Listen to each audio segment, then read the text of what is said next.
Positiva Compañía de Seguros, a través de su estrategia positiva Educa, ha sido fundamental para los colaboradores del Ministerio de Educación, pues a través de sus diferentes soluciones de enseñanza y aprendizaje hemos podido acceder a información vital, a sensibilizarnos, a sentirnos acompañados en el cuidado de nuestra salud física y emocional e incluso en el de nuestras familias.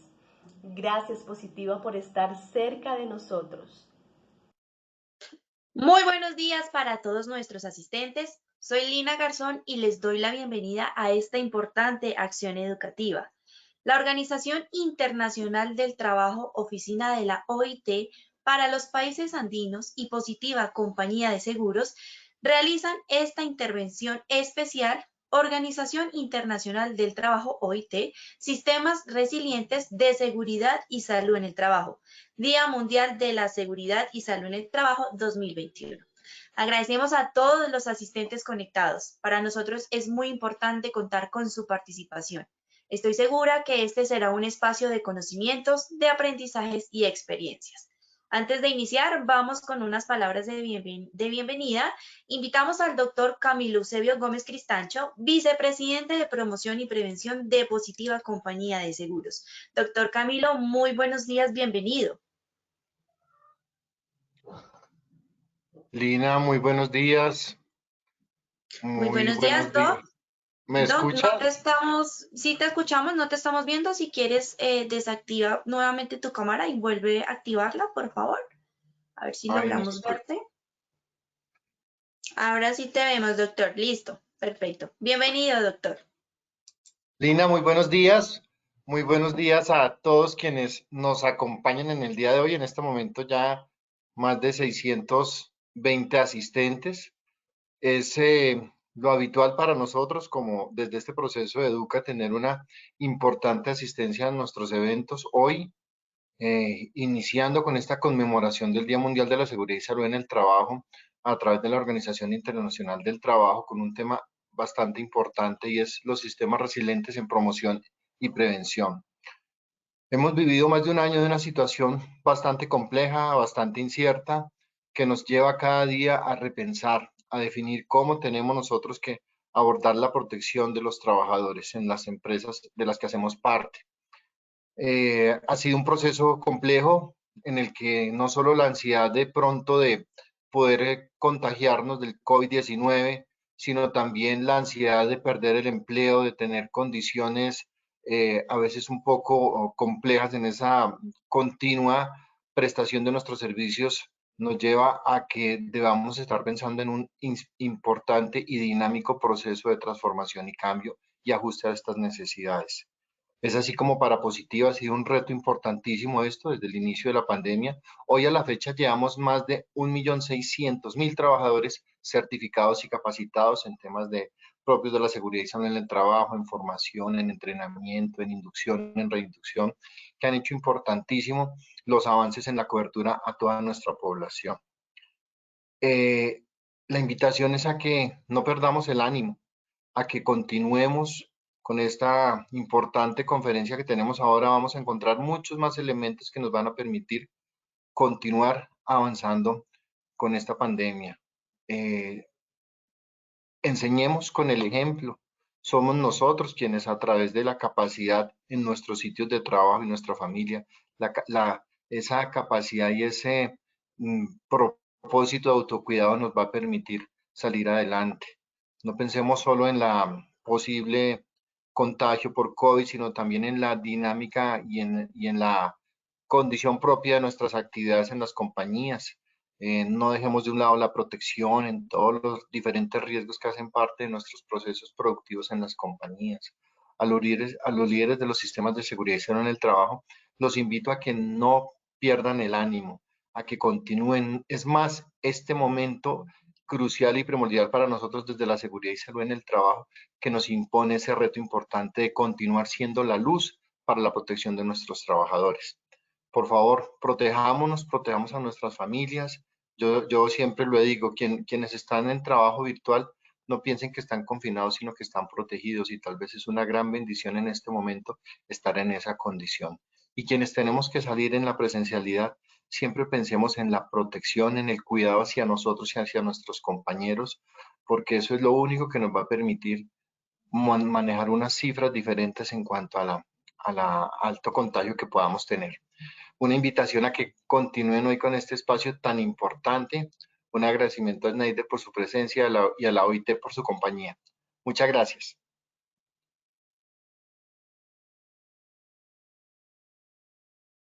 Doctor Camilo, a ti muchas gracias por tu valiosa intervención y por supuesto por acompañarnos en este importante espacio educativo. Damos inicio a nuestra acción educativa. Invitamos a nuestro experto del día de hoy, el doctor Snyder Guataqui Cervera, magíster en calidad y gestión integral, especialista en gerencia en seguridad y salud en el trabajo, ingeniero industrial. Es además auditor interno HCQ y ha sido consultor y coordinador en la implementación de sistemas integrados de gestión. Doctor Snyder, muy buenos días, bienvenido.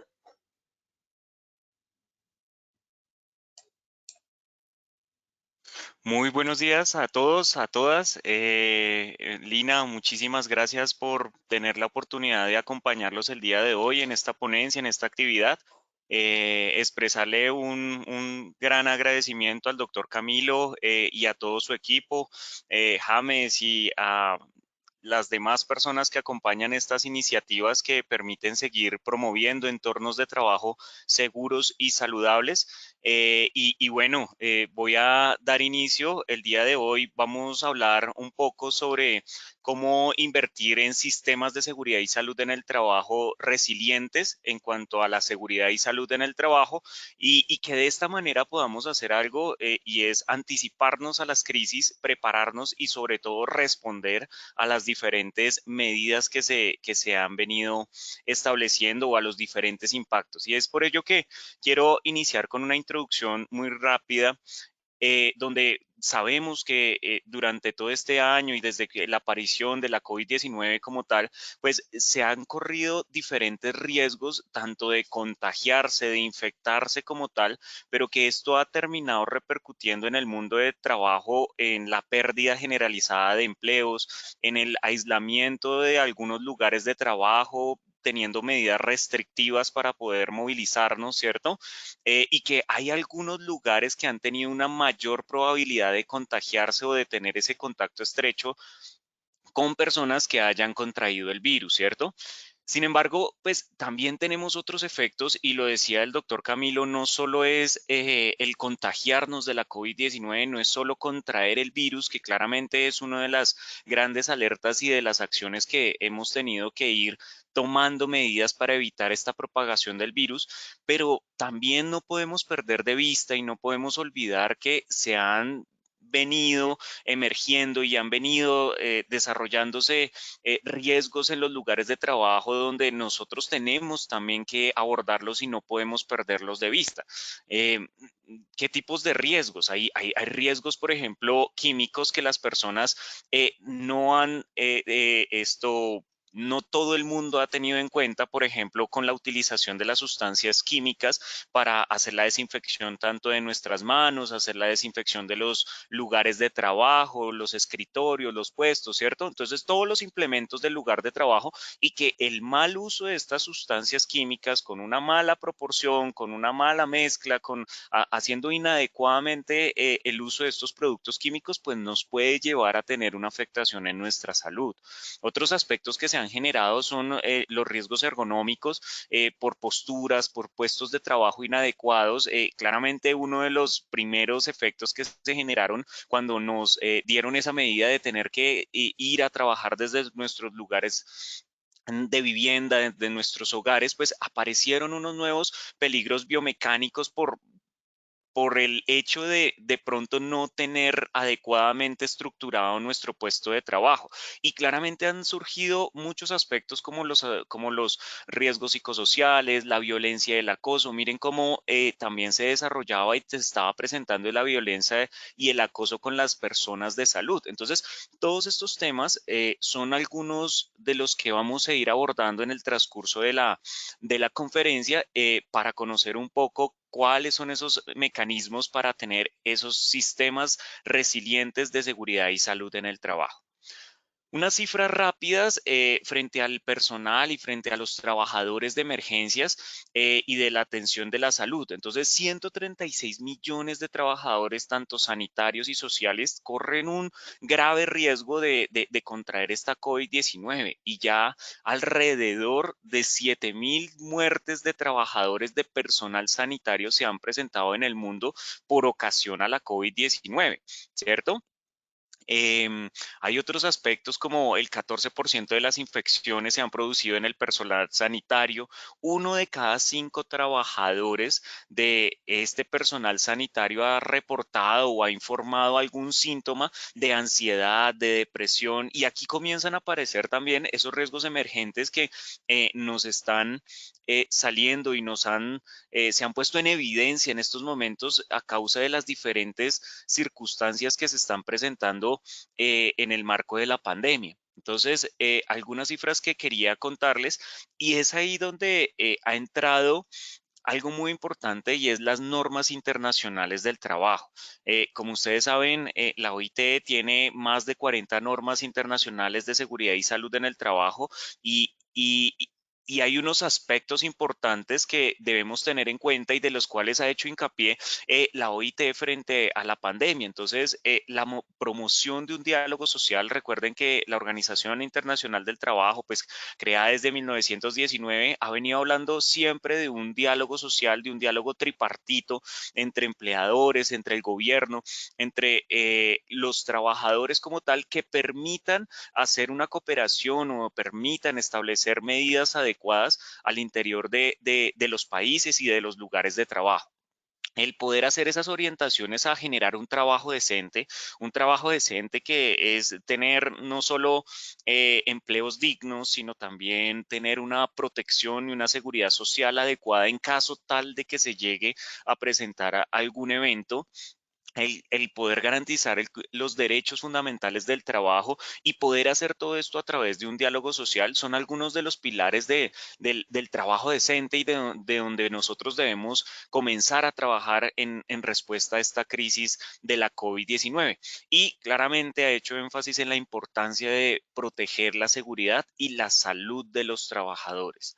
Es por ello que algunas de las recomendaciones, algunas de las normas internacionales del trabajo que han venido fomentándose y se han venido hablando en el transcurso de esta pandemia. Una de ellas que les quiero contar es la recomendación 205 sobre el empleo y el trabajo decente, la paz y la resiliencia del 2017. Esta recomendación hace hincapié en algunos apartados que les quiero contar. Entonces, primero nos dice tener un enfoque estratégico ante las crisis mediante el diálogo social. Les resaltaba esa importancia de poder conversar, de poder generar esos espacios de diálogo al interior de los países de manera tripartita, contemplando empleadores, como les decía, gobierno y trabajadores. Y que esto nos ayude a poder hacer y a poder promover esas condiciones de trabajo seguras y saludables. Esta recomendación también hace y resalta un poco la manera de cómo fomentar la resiliencia para prevenir y para poder afrontar y mitigar los diferentes crisis que se presenten. Y nos hace un especial hincapié en poder abordarlas desde la identificación de peligros, de hacer una evaluación de riesgos y de establecer los respectivos controles. Lo vamos a hablar un poco más adelante.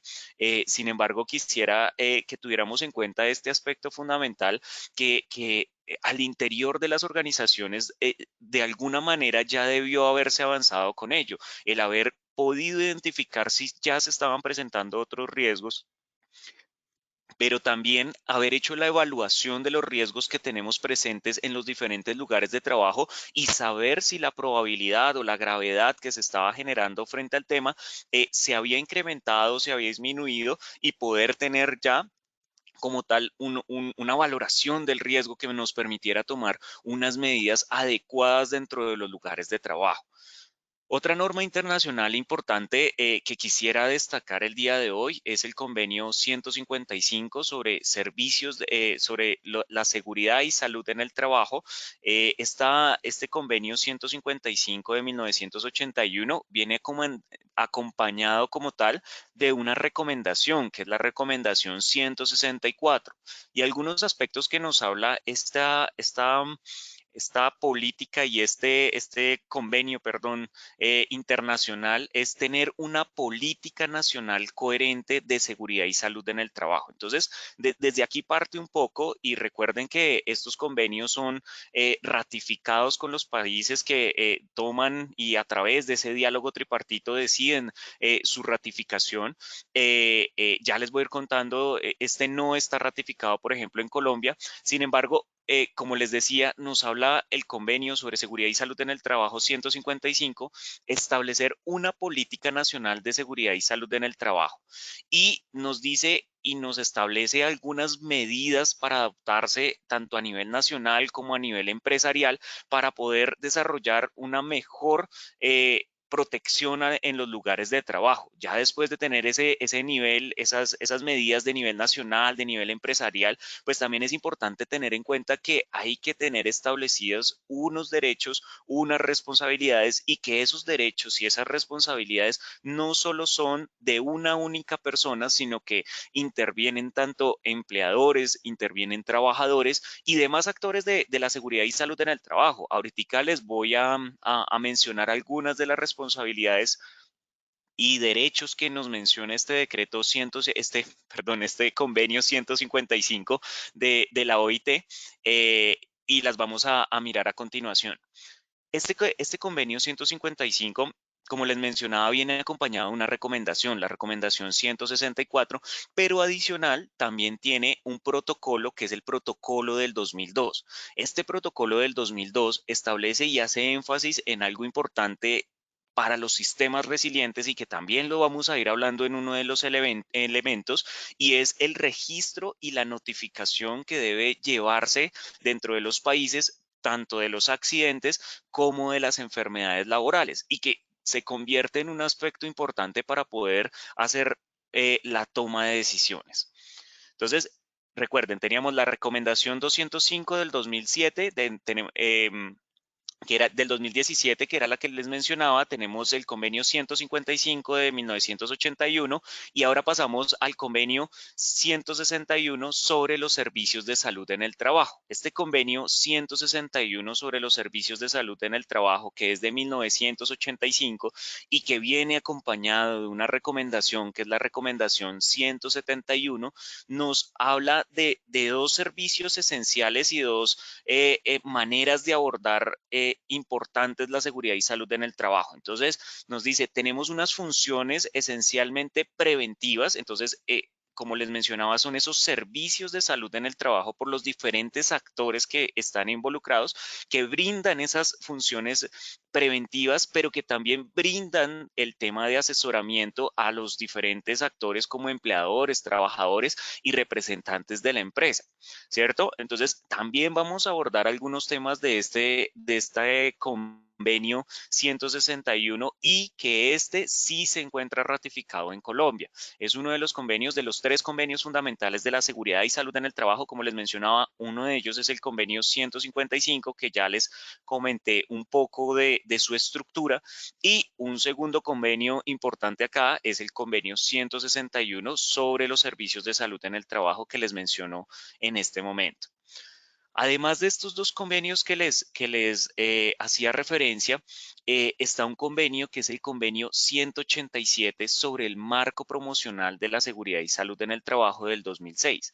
Este convenio viene acompañado también con su recomendación 197 y hace un especial énfasis en promover una cultura nacional de prevención en materia de seguridad y salud en el trabajo. Este convenio no se encuentra ratificado en Colombia y nos establece y nos dice y nos da como tal las medidas para poder tener un sistema nacional de seguridad y salud en el trabajo sólido dentro de los lugares de trabajo. Entonces establece como algunos parámetros de la estructura que debe estar dentro de los países como tal, teniendo en cuenta como las autoridades, las leyes y reglamentos de seguridad y salud en el trabajo, quién va a hacer la inspección del trabajo. Entonces, establece como todo el marco, toda la estructura de cómo debe estar ese sistema nacional de seguridad y salud en el trabajo y termina con un programa nacional de seguridad y salud en el trabajo. Un poco, a pesar de no tener ratificado este convenio en Colombia, creo que algunas de las medidas y muchos de los componentes de este convenio Colombia ha ido avanzando en su cumplimiento. Por ejemplo, este programa nacional, ustedes saben que en Colombia existe el Plan Nacional de Seguridad y Salud en el Trabajo 2013-2021, que posiblemente y creería que en la actualidad pues están naciendo las diferentes acciones para ir en ese proceso de actualización y poder tener nuevamente un Plan Nacional de Seguridad y Salud en el Trabajo con una nueva vigencia, ¿cierto?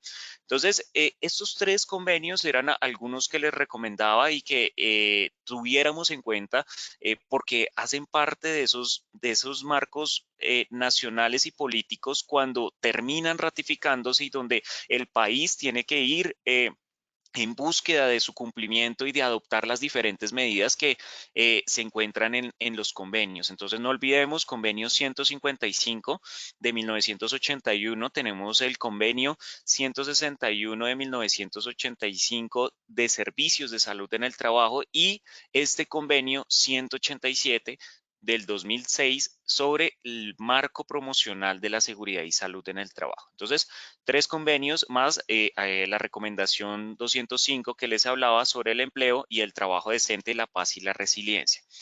Y bueno, entonces ahí entramos un poco con ese contexto al primer elemento. Vamos a hablar de 6 elementos de los marcos para poder tener un sistema resiliente en SSST, ¿cierto?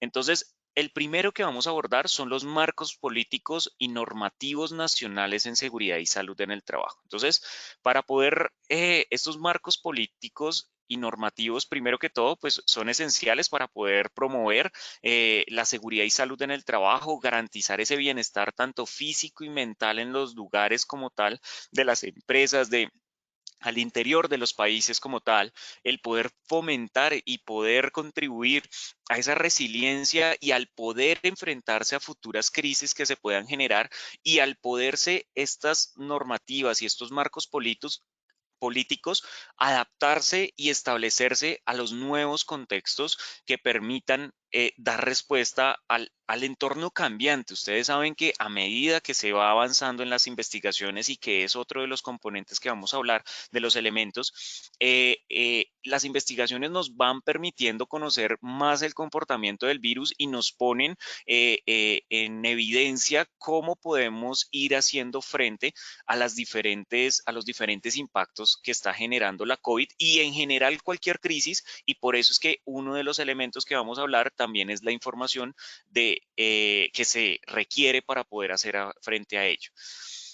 Y bueno, hace parte de esta parte política y marco normativo, algo fundamental y algo básico es poder tener una ley o una norma general de seguridad y salud en el trabajo que incluya los diferentes derechos, las diferentes responsabilidades básicos en materia de seguridad y salud en el trabajo. Ustedes saben que en Colombia tenemos el sistema de gestión de seguridad y salud en el trabajo y que a través del decreto 1072 de 2015 pues se encuentran establecidas algunas obligaciones para los empleadores, para los trabajadores, para las mismas administradoras de riesgos laborales y hace parte de esas leyes básicas y generales de seguridad y salud en el trabajo, ¿cierto?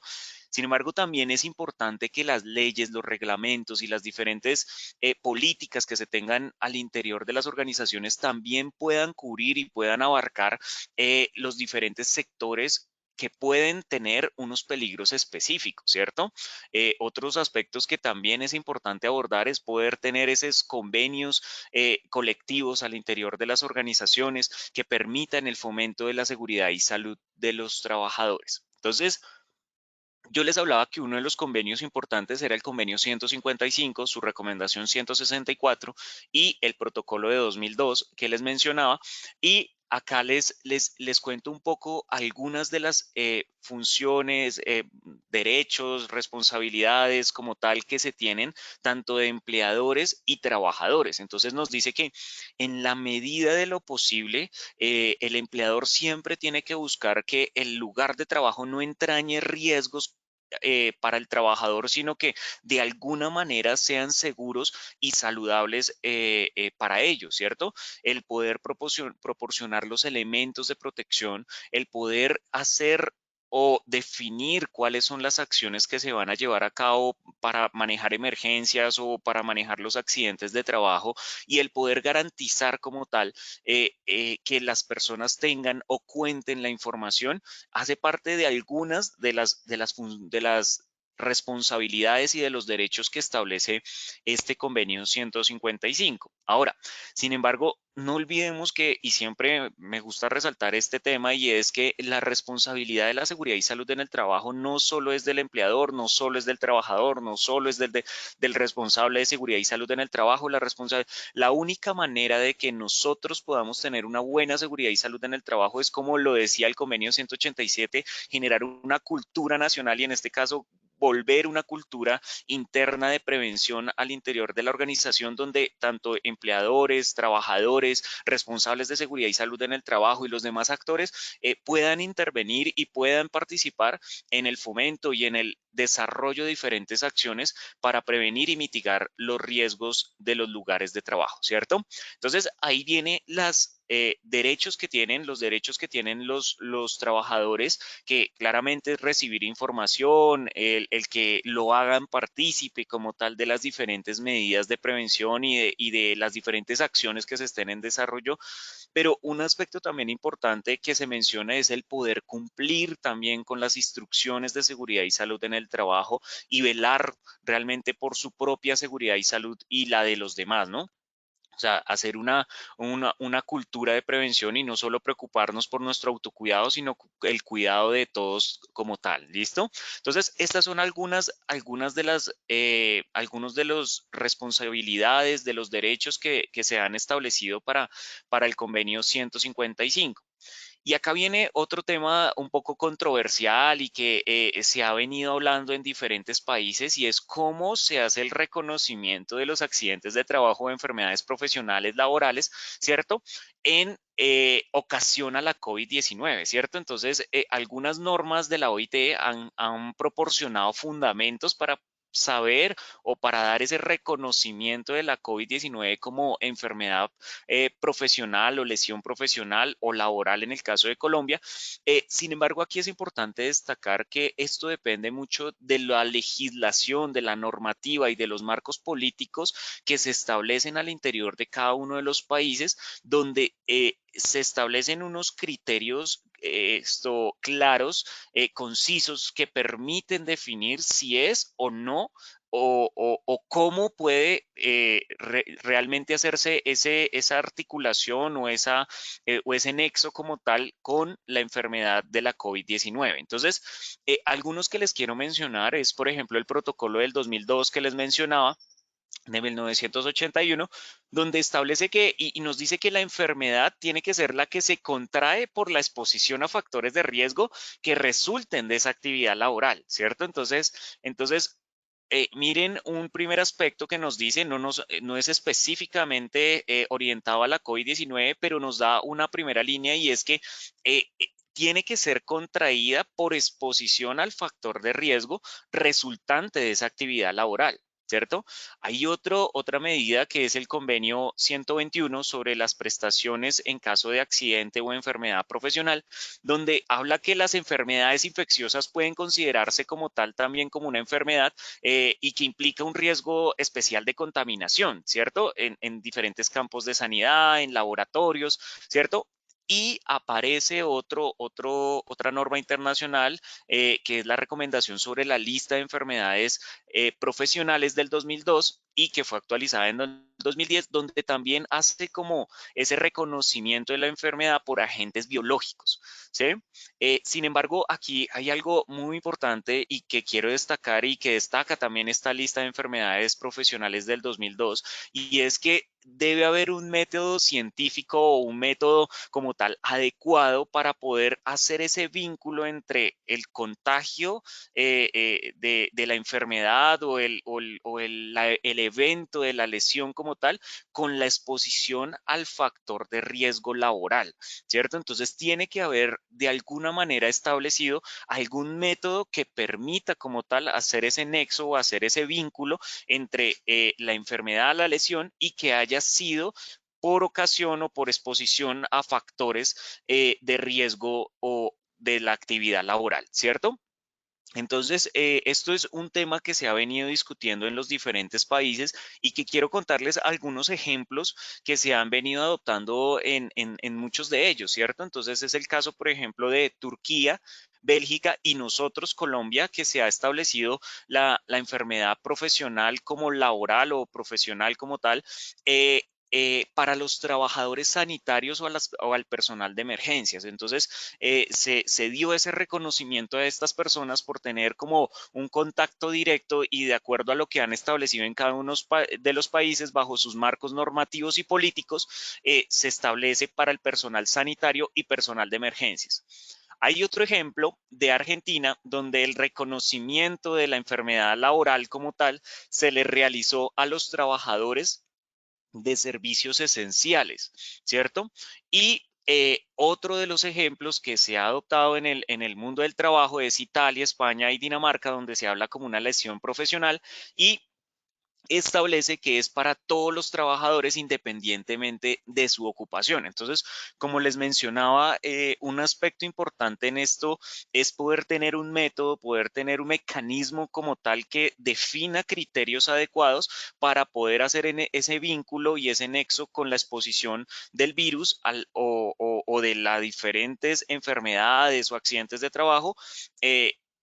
Como tal a la labor o a las actividades que estaban desarrollando en el lugar de trabajo, ¿cierto? Entonces ahí viene un poco la dificultad con este virus que pues ustedes saben que es difícil esto definir el momento o en cuándo esto hubo su contagio, ¿cierto? Entonces bueno, estos son algunos de los ejemplos que también se tienen en cuenta para estos marcos nacionales y acá les cuento que también se hizo una encuesta a la red de expertos de seguridad y salud en el trabajo del G20, donde se establecieron y se preguntó sobre cuáles eran las medidas que más se habían adoptado frente a la COVID-19 para proteger a los trabajadores.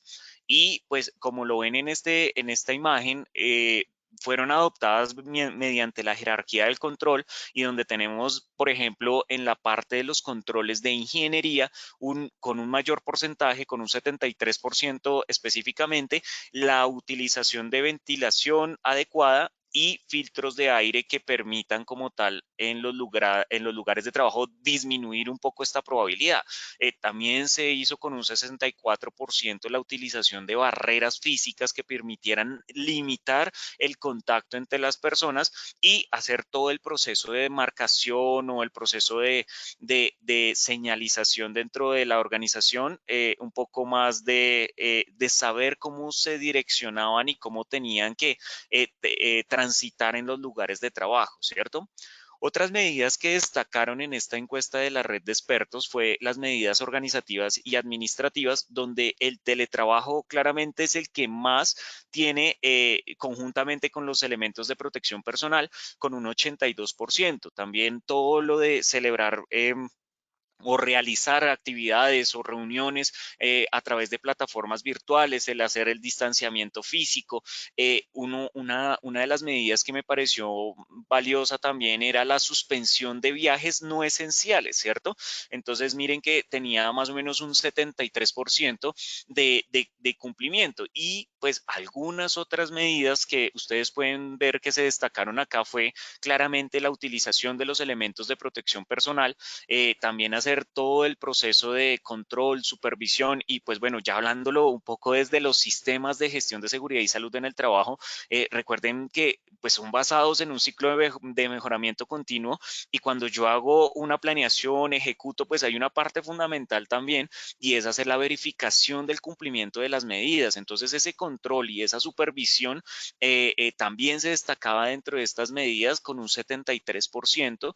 Y otro aspecto que también se mencionó un poco con el mismo porcentaje fue la limpieza y la desinfección de las superficies de los lugares de trabajo. Entonces, estas son algunas de las medidas que se han venido adoptando en los países. Sin embargo, también es importante que destaquemos que, como lo mencioné al principio, hay nuevos riesgos emergentes. Hay algunos aspectos que se han tenido que venir adoptando dependiendo a cómo se han abordado los diferentes peligros dentro de los países como tal, y es ahí donde tanto a riesgos ergonómicos, riesgos químicos, psicosociales como tal, se han presentado algunas series de marcos políticos y normativos que permiten ayudar a promover esta seguridad y salud en el trabajo. Entonces, un ejemplo de ello, una de las acciones que les quiero contar acá es en Malasia, donde en Malasia nos hablan de la necesidad de realizar evaluaciones de salud mental de los trabajadores,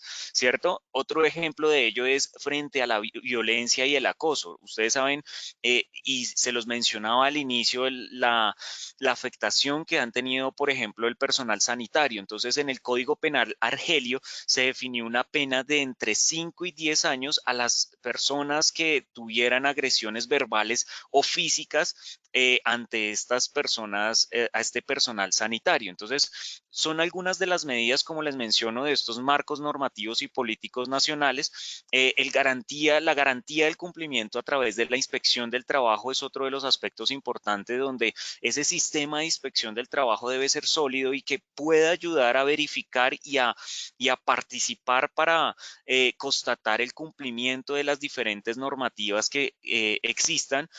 Por ende, pues incurra en promover ese cumplimiento, en hacer la aplicación de las normas, pero aquí también hay que tener en cuenta que hay que proteger la seguridad y salud de los inspectores que realizan estas actividades, ¿no? Entonces, que también están expuestos al riesgo de contagiarse de la COVID-19, pero que también pueden tener o pueden vivir aspectos como la violencia y el acoso. Entonces, son algunos aspectos, algunos ejemplos también de inspección de trabajo. Nianmar, por ejemplo, estableció todo un equipo de inspección de trabajo que tenía que aprobar para poder reanudar esas actividades de trabajo. México también ha realizado algunas acciones frente al tema, Singapur, y otro de los aspectos de los importantes a resaltar son los incentivos para fomentar este cumplimiento de la legislación en los empleadores. Entonces, muchos empleadores, y creo que en general se ha visto para todos la necesidad de adoptar esas medidas, y que ha implicado como tal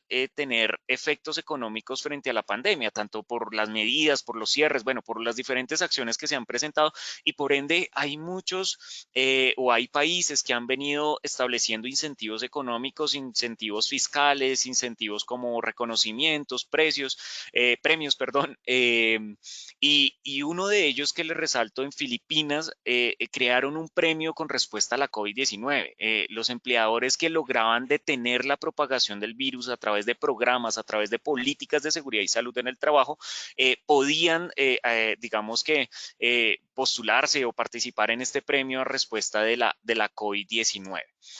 Ahora, un segundo elemento importante que tenemos que ver acá son los marcos institucionales nacionales, y ahí es donde entran las autoridades y los organismos responsables de seguridad y salud en el trabajo, ¿cierto?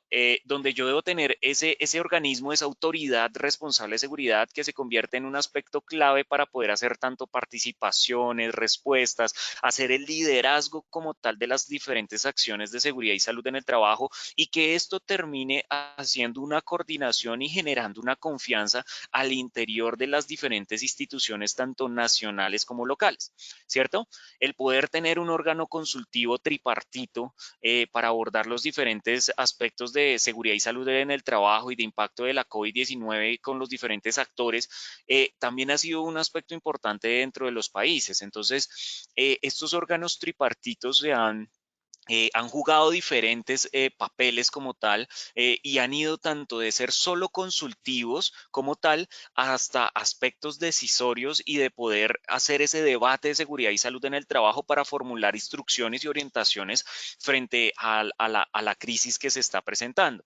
Es el caso, por ejemplo, de Australia, ¿cierto? Que realizó esta Comisión Nacional Tripartita como tal, que se constituyó en el 2020 y que incluía como tal unos expertos de seguridad y salud en el trabajo, tanto de representantes de empleadores, de trabajadores, y que tenía un propósito de esta comisión nacional y era formular directrices, ayudar a que todo el mundo estuviera informado sobre los diferentes riesgos que existían de seguridad y salud en el trabajo y la importancia de desarrollar prácticas en los lugares de trabajo, ¿cierto? Entonces, este es otro aspecto importante sobre los marcos institucionales y donde tampoco podemos olvidar y perder de vista, como les mencionaba al inicio, los sistemas de seguridad social que existan dentro de los países. Tiene un claro vínculo, recordemos que nosotros como les hice hincapié al inicio de la charla, cuando desarrollamos diferentes medidas de prevención y control, lo hacemos previo a que suceda el accidente o la enfermedad y lo que buscamos es que no suceda y que haya un tema preventivo. Pero una vez que este evento ya se materializa, pues nosotros debemos tener de alguna forma una protección y algo que nos brinde unas prestaciones asistenciales y económicas en caso de tener esta eventualidad, ¿cierto? Entonces, aquí ha sido necesario y se ha puesto en manifiesto como tal esa necesidad de tener esa seguridad y esa protección y tener esos regímenes de seguro dentro de los países como tal. Un tercer punto que les quiero hablar es los servicios de salud en el trabajo. Como les comentaba, está el convenio 161 de la OIT, ¿cierto? Con su recomendación 171 y este convenio nos habla de unas funciones tanto de preventivas como lo mencionaba, pero también de asesoramiento y preventivo ¿en qué? Entonces, en temas, por ejemplo, de identificación de peligros, de hacer la vigilancia a la salud de los trabajadores, de hacer el asesoramiento, la planificación, organización del trabajo. Es más, miren, parte de esos servicios de salud en el trabajo es lo que se está haciendo en este momento de proporcionar información como tal frente a la COVID-19. Entonces, estas funciones como tal que se han establecido en el convenio 161, pero que por tiempo no las podemos abordar todas, voy a resaltar algunas de ellas. Entonces, una de ellas es la vigilancia de la salud y de la prestación de los primeros auxilios, ¿cierto? Entonces, esos servicios de salud en el trabajo han sido fundamentales para poder detectar, para poder monitorear y poder saber cualquier deterioro que ha tenido la salud del trabajador, pero también han aportado mucho en un aspecto que es este y es el poder hacer el rastreo de los casos confirmados, de poder hacer el rastreo de las personas sospechosas, el de poder dar unas instrucciones adecuadas para los trabajadores y de cómo deben afrontar estas diferentes circunstancias que se están presentando. Y otro aspecto importante es el de poder realizar todo el proceso de notificación a las autoridades que permita realizar el acopio y tener esa data que a la final nos permita o le permita como tal a los países definir unas políticas y unos marcos nacionales adecuados. Ya vamos a hablar un poco de ello. El poder hacer la adaptación del trabajo a los trabajadores y hacer la protección de grupos vulnerables, entonces ha sido otro aspecto importante, el poder comenzar a caracterizar la edad, saber si son de grupos étnicos, saber si de pronto las diferentes características que estos trabajadores tienen. Entonces sabemos que no tienen las mismas condiciones de pronto si son trabajadores migrantes, si son trabajadores subcontratados, si son jornaleros. Entonces sus condiciones en el lugar de trabajo pueden ser distintas y por eso ha sido necesario esa adaptación del trabajo a los trabajadores, ¿no? Y lo cual termine teniendo unas recomendaciones para poder adaptar equipos, modalidades de trabajo como el teletrabajo, trabajo en casa, trabajo remoto, bueno, como se ha llamado en diferentes circunstancias, ¿cierto?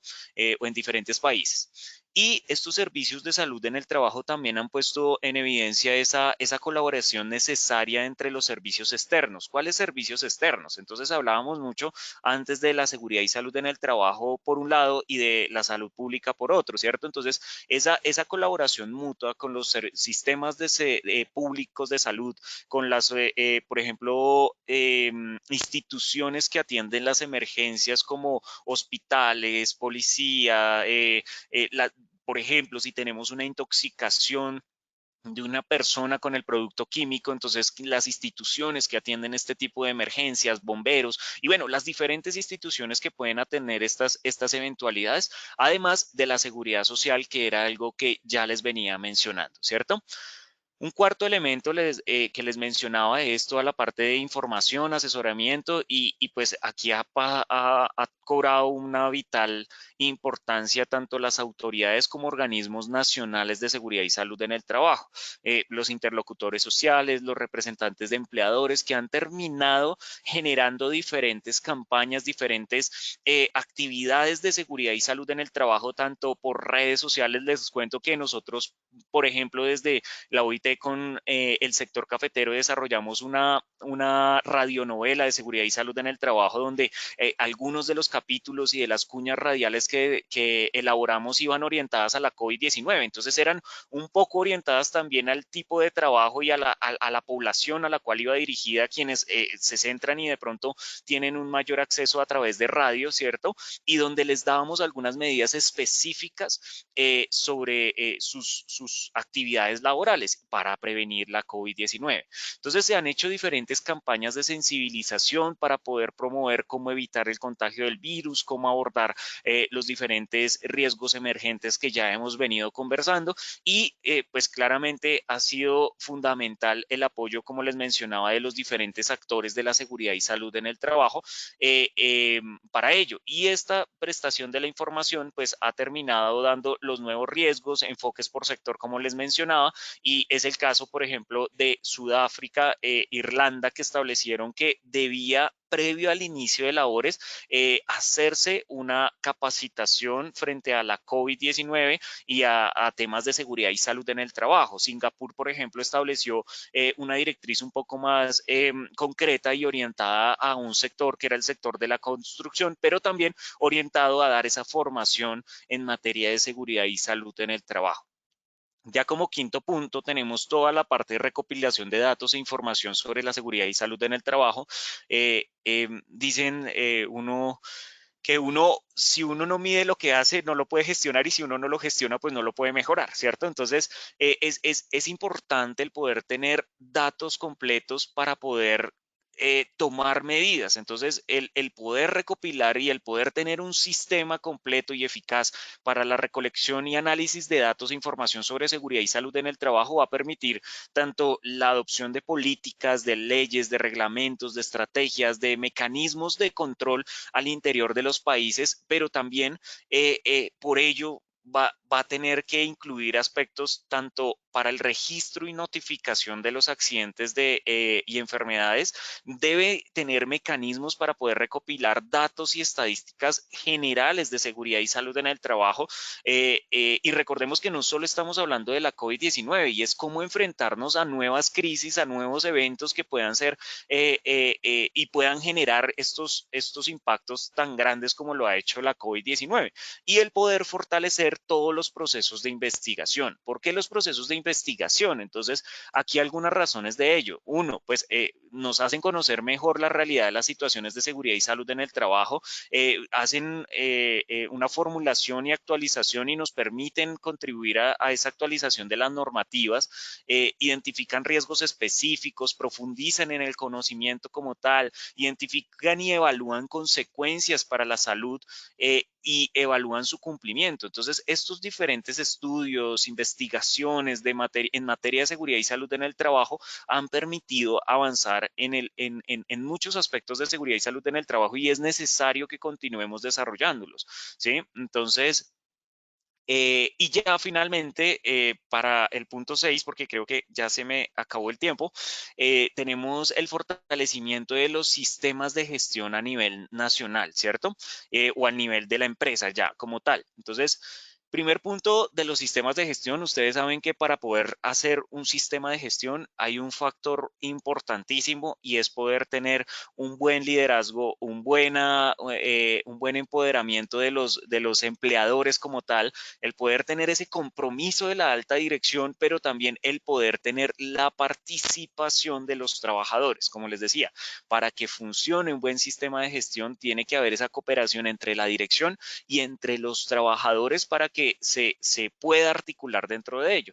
Y pues por ejemplo, Colombia pues tenemos y está adoptado el sistema de gestión bajo el decreto 1072 y bueno, se han establecido los estándares mínimos bajo la resolución 312, ¿cierto?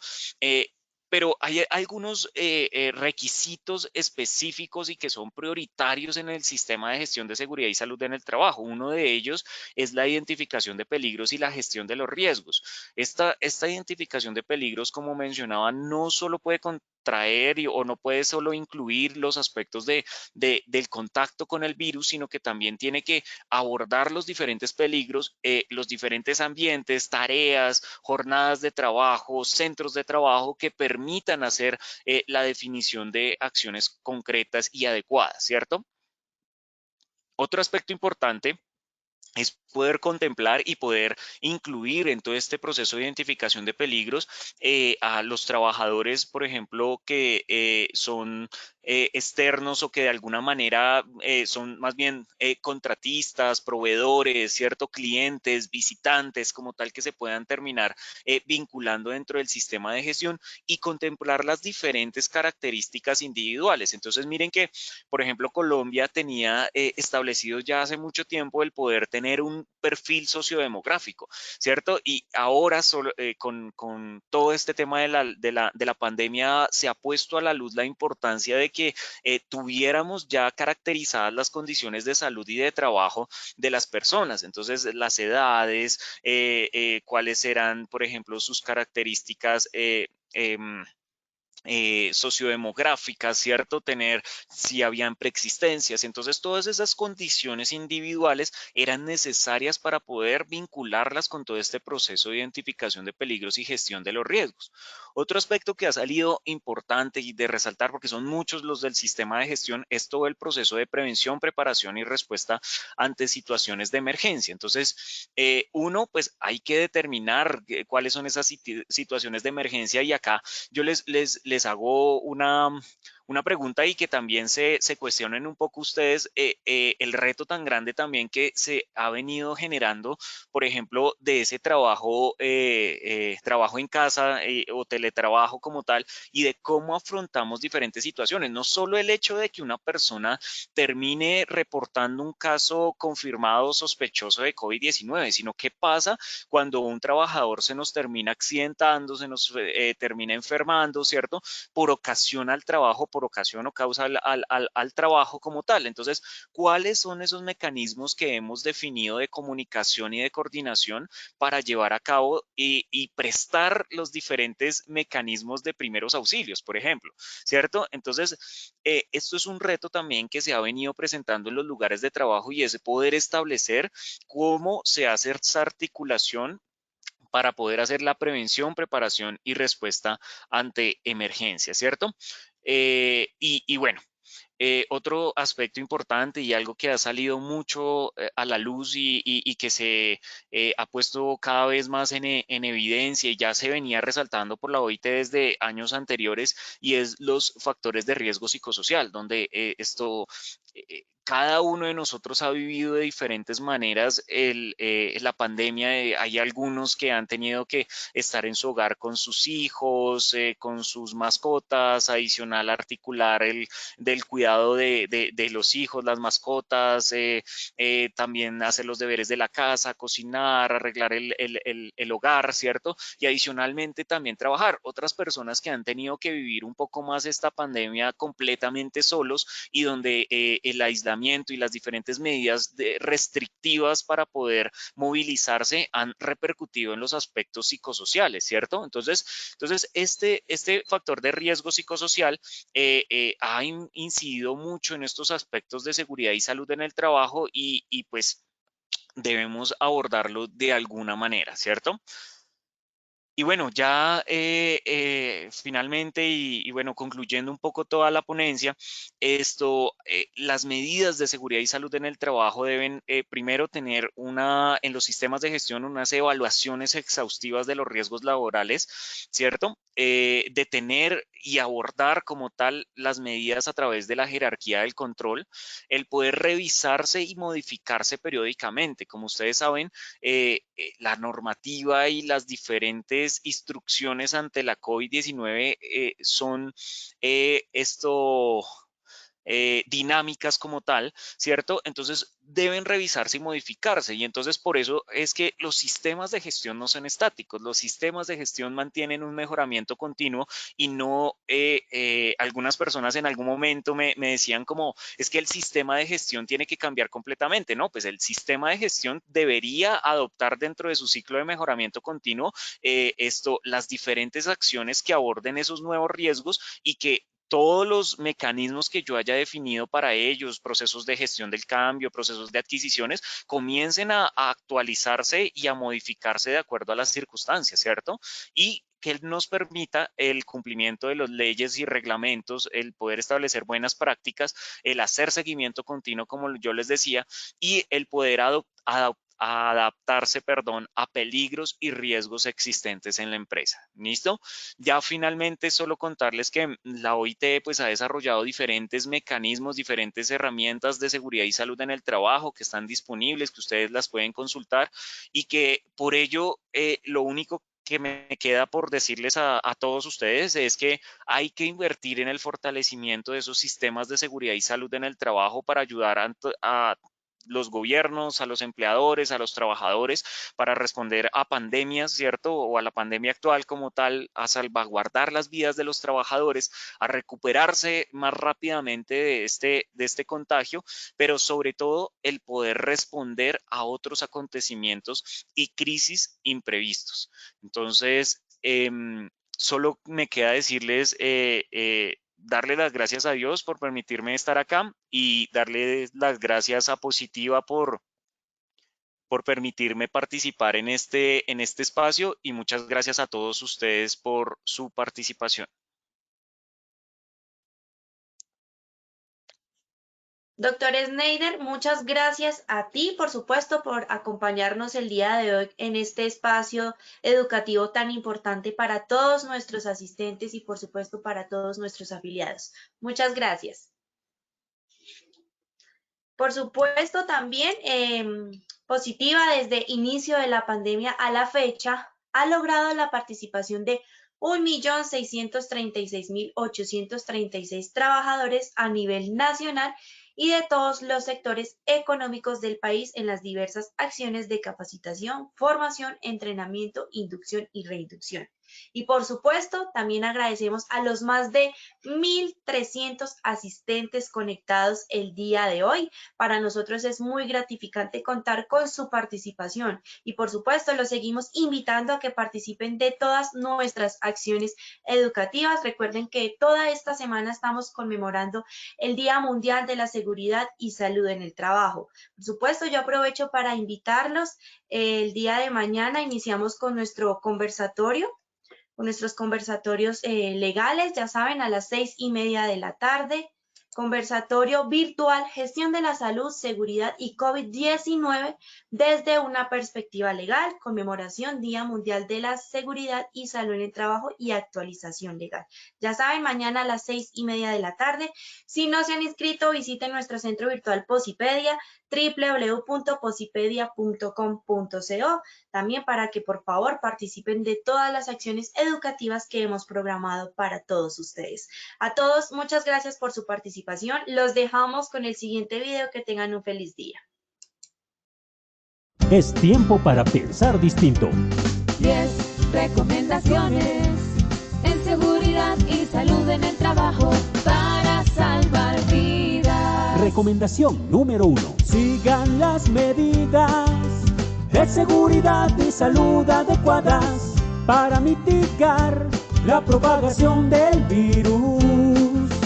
Para salvar vidas. Recomendación número 2. Comuniquen a los trabajadores que deben conocer los síntomas del COVID-19 y el modo de evitar su contagio para salvar vidas. Recomendación número 3. Eduquen porque se debe promover el distanciamiento físico y la higiene en el lugar de trabajo o en casa. Para salvar vidas. Es tiempo para pensar distinto.